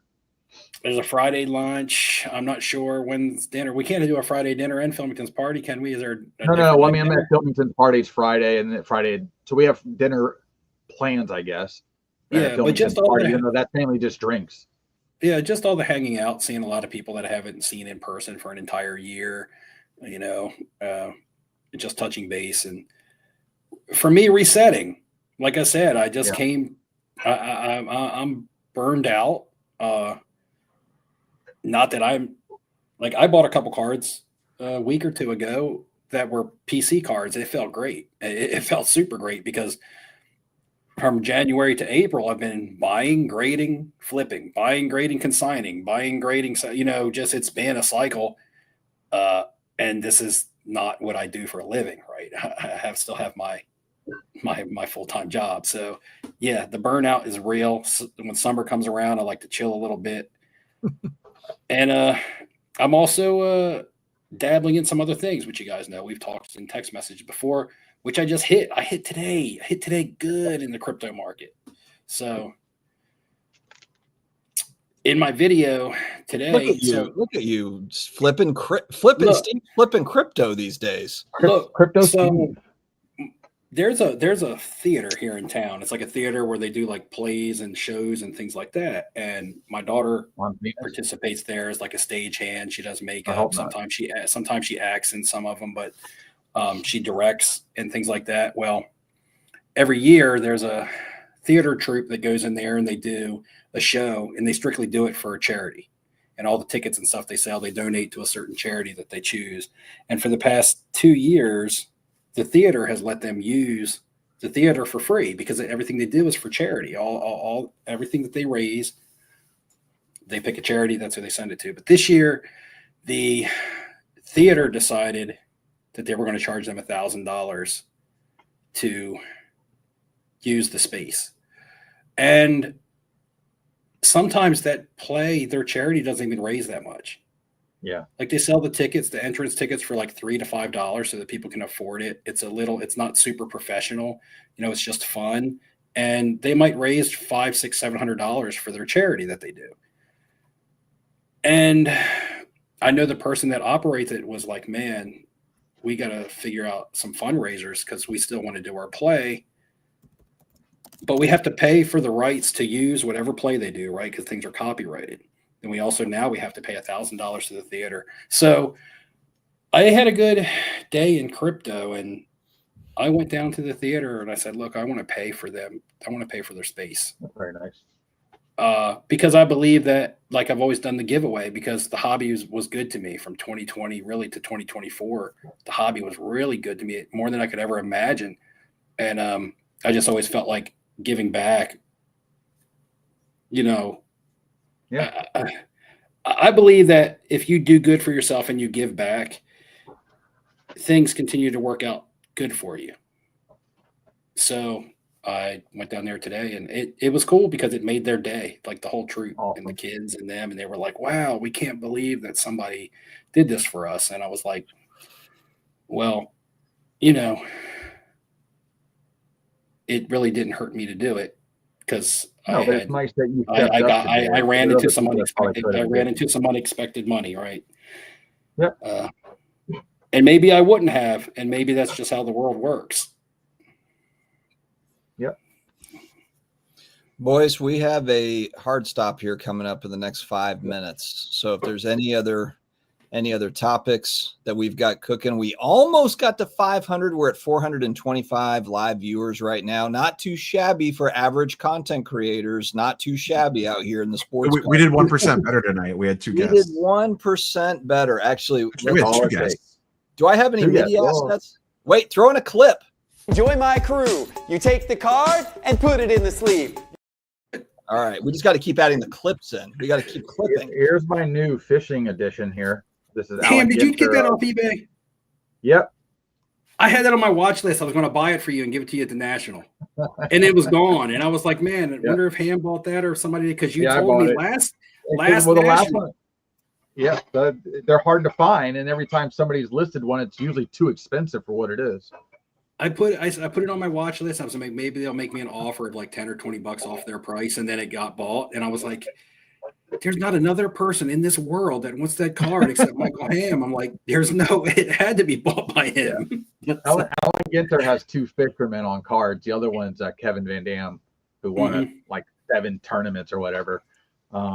So I keep waiting for them to make a flip palette one because I really like that one as well. If not, I made my own flip palette card. So we have to shout out Ben Burrows at collect.com. Ben, please keep on churning out.